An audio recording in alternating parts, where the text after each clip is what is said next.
এতদিন কোথায় ছিলা তুমি? সেদিন আমার মা আমাকে খুব রেগেছিল। মায়ের হাতে মাইর খাওয়ার ভয়ে আমি একটা ট্রাকে উঠে যাই। সেই ট্রাক চলে যায় চট্টগ্রাম। তবে একটা লোক আমাকে আশ্রয় দেয়। উনি আমাকে চোরাইভাবে একটা জাহাজে করে মালয়েশিয়াতে পাঠায়, যেখানে একটা বড় ভাইয়ের মাধ্যমে আমি গোল্ডের বিজনেস শুরু করি। অনেক টাকা ইনকাম করেছি। এই সব কিছু আমার বাবা মা আর বোনের জন্য। তাদেরকে ভালো রাখতে চাই আমি। দীর্ঘ অনেক বছর ধরেই বাবা মা বোনকে আমি দেখি। আমি জানি আমাকে ছাড়া তারা একটু ভালো ছিল না, তারা অনেক খারাপ অবস্থায় ছিল। এখন যেহেতু আমি ফিরে এসেছি, আমি তাদেরকে ভালো রাখতে চাই। তাহলে ওনাদের বলেন নাই কেন? আমি এখনো বলতে চাই না, কারণ আমি শুনতে চাই তাদের আর কি কি সমস্যা আছে, আর জানতে চাই এখনো বিট্টুর উপরে অভিমান আছে কিনা।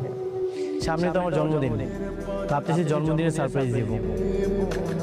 আপনারা কেউ কোনো কথা বলতেছেন না কেন? সাজিদ কই কই উনি কোন না?